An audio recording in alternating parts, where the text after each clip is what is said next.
So when you start looking on the ALA site, the article on your presentation at the British Interplanetary Society is probably the most important article that's being put out there, because unlike other ones that simply go through the narrative like rocket fuels and all of the other stuff, you were in direct competition, or you were directly with somebody who could correct you because he has the narrative. He's been doing it for 50 years.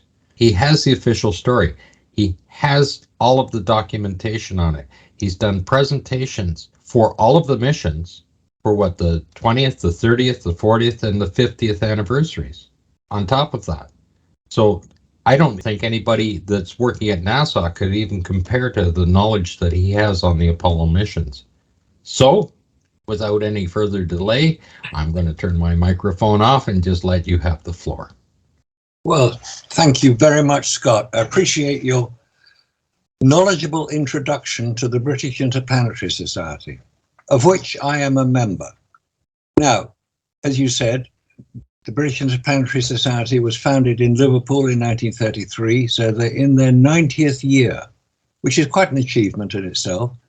They have their headquarters in London, south of the river, at a location called Vauxhall, at what they now have christened the Arthur C. Clarke House, in honor of one of their more prominent members, Arthur C. Clarke, who was the scriptwriter on 2001: A Space Odyssey and a very well-known science fiction writer. Now, I was invited, as you say, to address the British Interplanetary Society about my contention that humans have not landed on the lunar surface, because the British Interplanetary Society is an advocate for space travel. And they support NASA, they supported Apollo. Neil Armstrong was an honorary member. I believe Buzz Aldrin was also an honorary member of the Society. So they are entirely supportive of NASA's narrative. And here was me coming along, trying to, shall we say, shine light onto some of the darker corners of the Apollo missions. That's what I've been doing for a while. I was invited to address the Society. They hold regular meetings in their headquarters, the Arthur C. Clarke House. It's well organized. They have numerous speakers there. So I was one, and it was announced by the British Interplanetary Society that I would be doing this. Well, that ignited a Twitter storm in modern parlance, a real pushback on certain websites which said, why would this honourable society invite somebody like Marcus Allen to address them about Apollo? This is ridiculous. And if they're going to go ahead with it, well, they should at least put up somebody who can refute what he has to say so that we get the truth of it.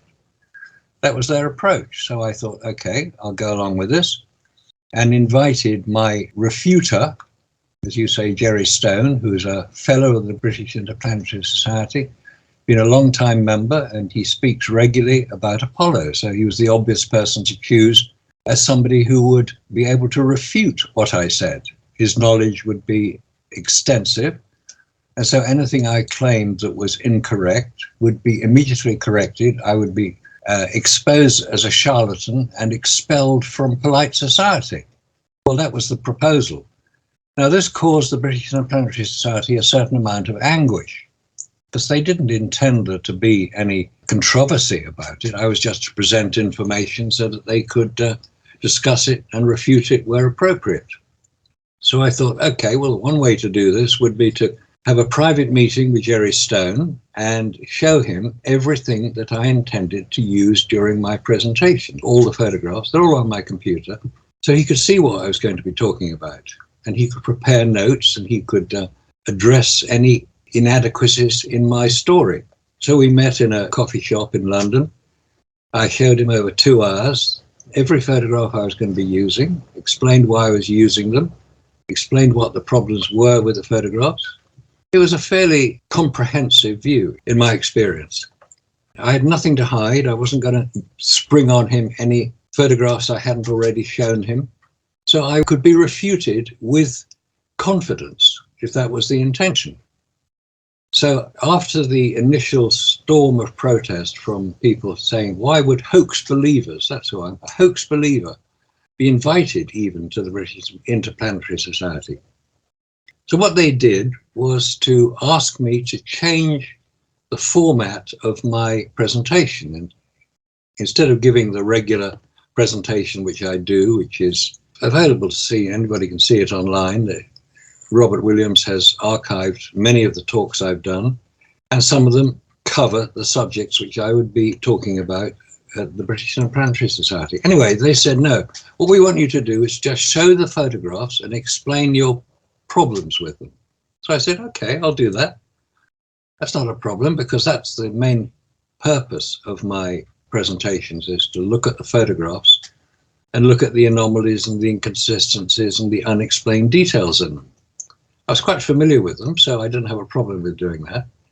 So instead of having an hour to do the presentation, I would have 40 minutes to present my case. Then Jerry Stone would come along with 40 minutes to refute what I had to say.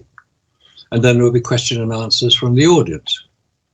I was quite happy with that as a format, because I felt that the British Interplanetary Society needed to regain the confidence of their wider support. I first met Jerry Stone back in late 2011, and the talk was scheduled for April 2012. This is before the London Olympics, just to put it into historical times. So there I was at the British Interplanetary Society, where I was welcomed by the president, Alistair Scott. He was a very nice gentleman. He showed me around the building. I hadn't been there before. He showed me around the building, explained what everything was about. So I was welcomed very cordially, very friendly. No problem at that point at all. So when I gave my presentation, I was the first to speak and presented my case. You can see the talk I did. It's in 3 parts: my talk, Jerry Stone's talk, and then the question and answer session. They're on the British Interplanetary Society website, where you can see them. They're still there. So I proceeded with my talk, showed various photographs which I was just going to discuss and ask questions about them, and expecting from this knowledgeable group of people some refutation, some pushback. They were very polite. They were asked not to interrupt during my talk and could ask questions afterwards. So I finished to polite applause, which was gratifying. And then Jerry Stone took the floor, and his first words were, well, I don't know what to say, which seemed an odd thing to say from somebody who's used to giving presentations and was there to defend Apollo and NASA's portrayal of it. Anyway, he then proceeded to give what I discovered later was the talk he regularly gives to schools about Apollo, which is obviously very supportive of NASA, supportive of Apollo. But he didn't mention anything that I'd said. He didn't refute anything I presented. He didn't refute anything I had argued for. He just proceeded with his own presentation. After he'd finished the question and answers, and the first question was, Jerry, you didn't really refute anything Marcus said, did you?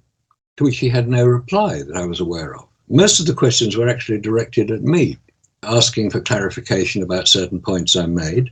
It was well monitored by the moderator of the talks, Colin Philp, who is the organizer of the talks. So it was in his interest that things didn't get out of hand. And to be fair, the questions were quite legitimate, quite straightforward. People who had experience of working for NASA. Now, one of the questions came from the editor of the British Interplanetary Society House Journal, Spaceflight magazine. And that editor was David Baker, who is well known for having worked for NASA. He's British, but he worked for NASA during the 60s, early 70s. He worked on many of their programs, so he was somebody who had considerable knowledge of the subject. And he asked me one question. He said, quickly, rather than hogging this, I'd just like to say, Marcus, you said something right at the very beginning. You said, I do not doubt that man landed on the moon. Is that correct? So, in fact, you are not advocating that man did not land on the moon, but merely saying that to try to make this a more aesthetically delightful, visual epic, some of the photography was hammed up in a studio somewhere. Now, my answer to that was, the Apollo record was enhanced. Now, bear in mind, this is 2012. This is over 11 years ago. I've subsequently discovered that no human has landed on the moon. Now, I've been taken to task for that reply. Oh, Marcus really believes that man has landed on the moon, so why is he saying they haven't? No, that's not the point. The point is that David Baker is a highly respected editor and author. He's written many books. He's written encyclopedias on the subject of space travel. He knows his subject. You could say I was being British. I was being polite. I was not trying to argue with somebody I do respect for his knowledge and ability to write about space. Maybe I was mistaken. Maybe I should have just come straight out and said, no human has landed on the moon. But I didn't do that. What I have gained over the last 11 years is considerable knowledge and information that nobody has landed on the moon for various reasons, which I didn't go into at the time, partly because the main one I was not even aware of at the time, which is to do with the effect of vacuum on equipment and on humans, let alone the radiation effect of traveling to the moon, which is exposed to all the radiation of space, or the heat generated in the spacecraft by the radiant energy of the sun. Those are the three main reasons I would give now for confirming that humans have not landed on the lunar surface. Anyway, the questions continued. They're quite intelligent questions. Some people who had worked closely with some of the NASA equipment, because I'd made the point that they were all wearing armored gauntlets and operating cameras, which have really quite small control mechanisms. And I said it's inconceivable that under those limitations of use that anybody could operate the photographic equipment which was used on Apollo. There's no dispute about what was used. There were Hasselblad cameras, Mara film cameras, and various other pieces of equipment. So there was a number of questions to do with, well, you could operate quite small objects with the spacesuit gauntlets, which is possibly true if they're not pressurized. Regarding the gloves or the gauntlets, I've actually had the good fortune to try some on. And as a matter of pride, I took it upon myself that I had to be able to thread the smallest nuts and bolts together. And I managed to do an M4 nut and bolt set within probably about a minute. And that was after fiddling around for maybe 5 minutes. Now, if I could do that in such a short space of time, surely the astronauts who would have had a huge amount of practice, they'd have been more than proficient to be able to handle the cameras. If they're not pressurized, but they were pressurized, and they were made of, in effect, armored material to prevent against micrometeorite damage. Because if any of the space equipment had become damaged, it would have seriously threatened the well-being of the astronauts if they had to expose themselves to the vacuum of space and all the other problems that we know about when traveling in space. So anyway, question and answers came on. Jerry was asked a few questions.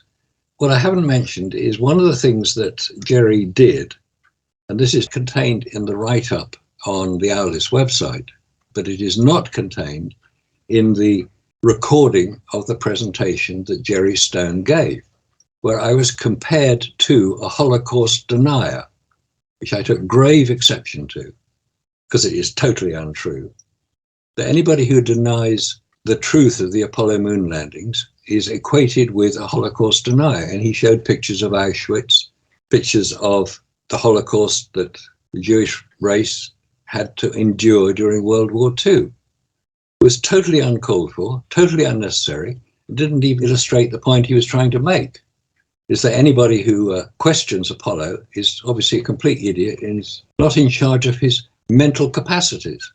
The question and answer session went on for about the same length as the combined presentations that myself and Jerry made, about an hour and a half, which is considerably longer than anybody had expected. There was considerable interest amongst the British Interplanetary Society members to hear what I had to say. Several of them approached me privately after the talk, when we sort of chatted, and said words to the effect, "I think you're right, but I don't dare say it," not to other members. Because I was prepared to, as you mentioned, into the lion's den I was prepared to go there. I was prepared to be given a very hard time, which in fact I wasn't during the time of my presentation, because everybody decided to hold their comments for later, which is fair enough. It was well organized. It was civilized. It was the sort of debate I was looking forward to. As I said at the beginning of the talk, I hope I will learn from what I hear today. The trouble is, I didn't really learn anything, because Jerry Stone didn't refute what I said. He didn't take any of the photographs I had used and pointed out the errors I made, because I hadn't made any errors. And the members afterwards basically considered that I was quite correct for me to be there to present it. If I was wrong, obviously they would know I was wrong and could point out the errors. But they didn't. They just repeated a lot of NASA's propaganda, which is that we landed humans on the moon. That's what they say, and here's the evidence. Now, if you challenge them, as has happened, David Percy, who's the joint co-author with Mary Bennett of the definitive book on the moon landings, Dark Moon, Apollo and the Whistleblowers, David was challenged, obviously, about some of the comments he made in his book, but was able to back them up with considerable evidence. The idea that he could be wrong, I could be wrong, obviously exists, but there has to be proof of it. Personal attacks are no way to refute somebody's strongly held and eloquently described opinions, as David and Mary have done in their book. And as I hope I did during my presentation. I was very nervous about doing it. Obviously, I was fully aware of the support that the British Interplanetary Society offered to NASA, and I hoped I wasn't defaming their long-held reputation for support of space travel. They're an advocacy group for space travel. I'm an advocate for human space travel. I just want to know that it's real and that we're not being manipulated into believing something which isn't correct, isn't true. So after the talk, I joined the society. I'm still a member today. I find it very interesting because I'm able to receive the British Interplanetary Society publication, Spaceflight, which is very useful for keeping up to date with current developments in the space program. They're obviously now concentrating on the Artemis program and the various problems that has experienced, and possibly Elon Musk's Starship launcher and their attempts to land humans on the moon. And we're finding that there are a lot of problems with landing on the moon. Because if NASA believed their story of what they did back in the 60s and early 70s of landing 12 humans on the lunar surface on 6 missions, 9 missions in total, launching their Saturn V rocket to orbit the moon on Apollo 8, 10, and 13, but landing the other ones, they don't want people to question it. Now, when David Percy was filming his definitive DVD, What Happened on the Moon, he interviewed NASA. Well, he interviewed their media spokesman, Brian Welch, it was at the time. And he was asked to explain certain anomalies in the photographs. And his reply, and presumably supported by the NASA High Command, was, I'll be honest with you, I think that's pseudo-scientific, nitpicky claptrap. Which is not a very, very sensible reply. If you're asked a question by a serious filmmaker, which David Percy is, you would expect a serious answer. It didn't happen.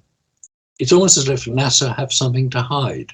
Well, I think they do, but we're beginning to find out what it is.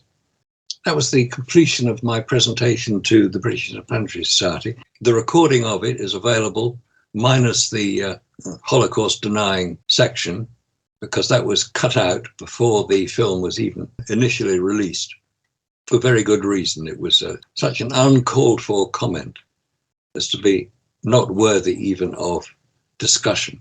I became a member. I'm still a member now. I like what the British Interplanetary Society do. I think they do good advocacy work with schools, with young people. They have very strong programs encouraging interaction with space companies. I've been on several of their trips to satellite manufacturers, where I did ask a question about vacuum and satellites. And so, well, of course we know it exists. We harden against it. We can design satellites which are not affected by the vacuum of space because we know what exists. It appears that NASA don't.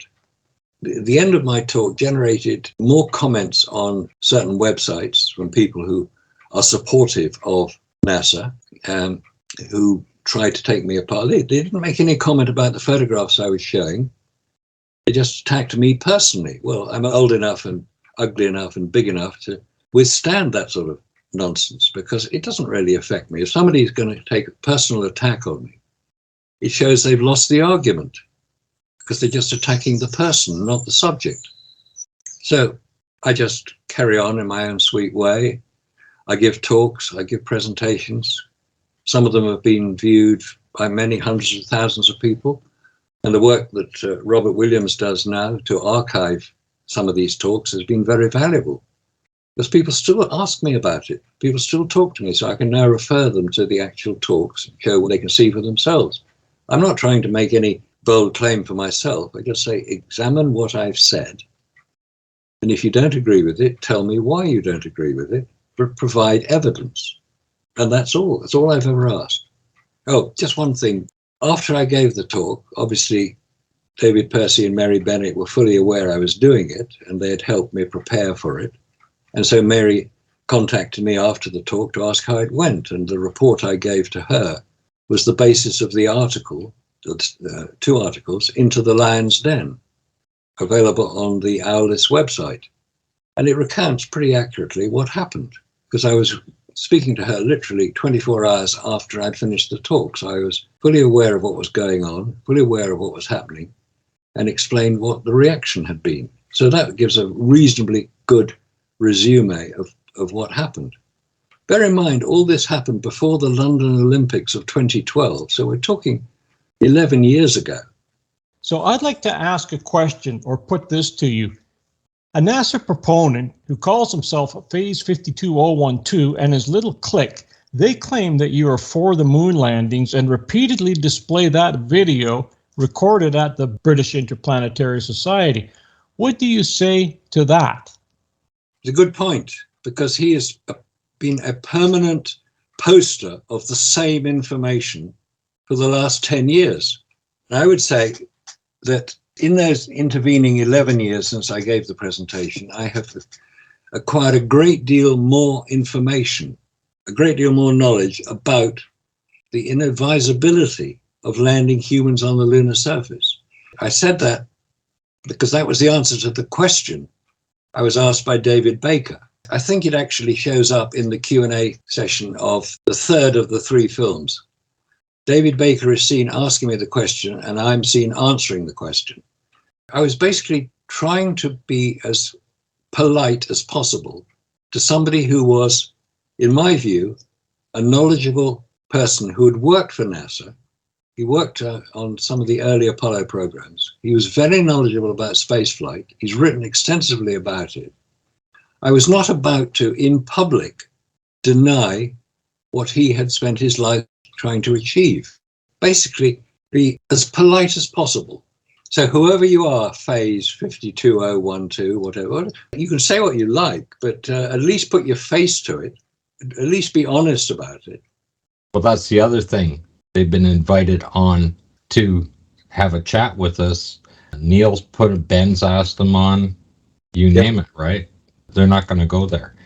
No, because they know that we are knowledgeable about our subject. And if they say things which are incorrect, we'll call them out on it. Exactly. And here's the other thing. I remember offering one of those guys 500 British pounds to come on for 60 minutes. And not one of those guys would come on to talk, not even using their voice. So Really? Why not? He's been playing that game with how many people for how long now, right?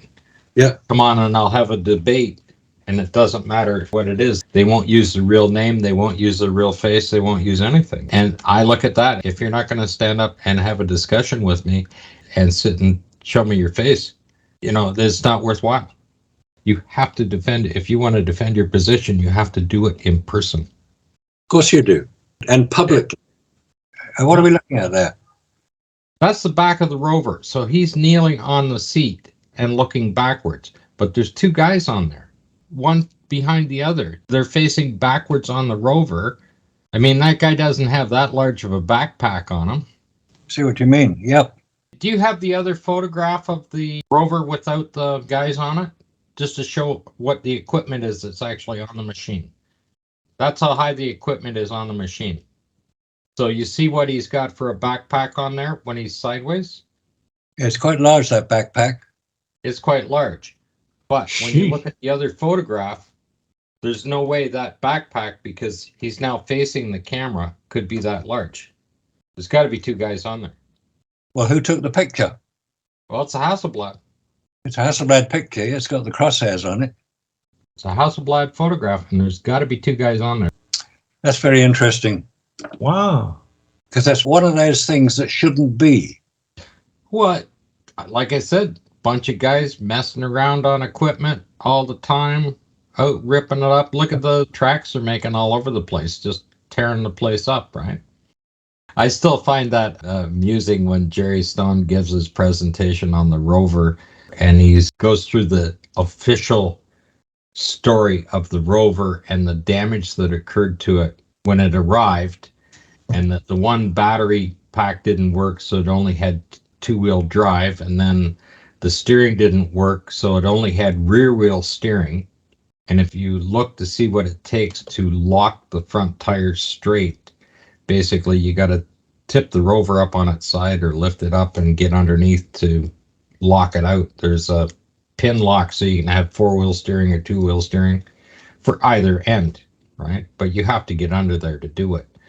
So he goes through all of that, and then he said, well, they just parked it in the shade and then everything was working again.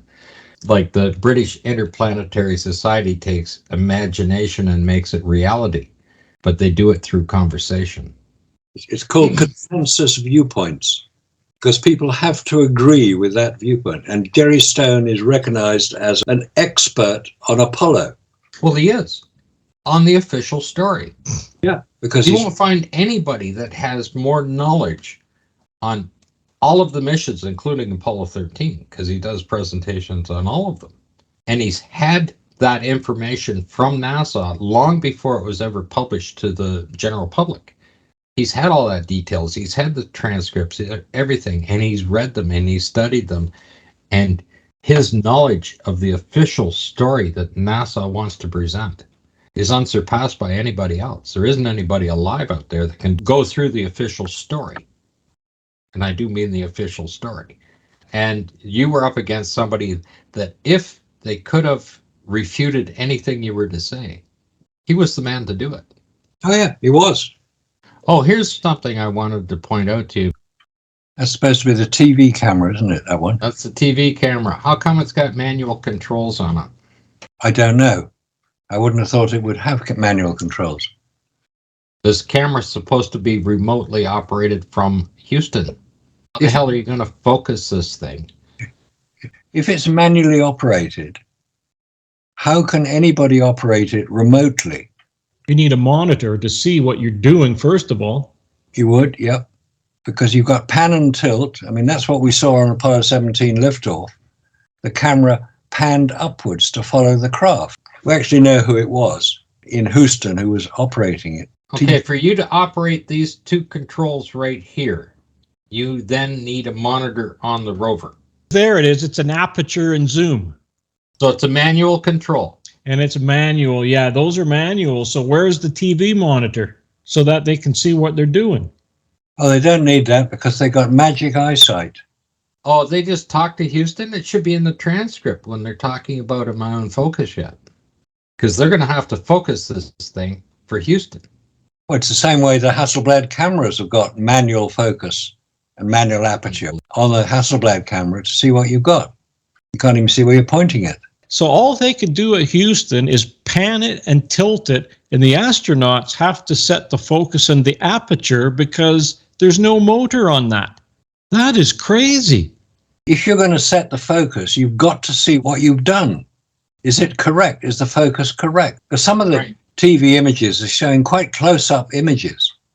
Yeah, those are full manual slides, and there's no electronics built in here anywhere to No, they show the camera, they show the controls, and they show the numbers, and they have everything on it. They show a close-up of the camera so you can see what those slide controls do. But you have to manually focus it or adjust that aperture, and that's what those two handles are for. Funny little things you find, eh? Every time you look at the photographs. Photographs. Photographs. Photographs. Photographs. Photographs.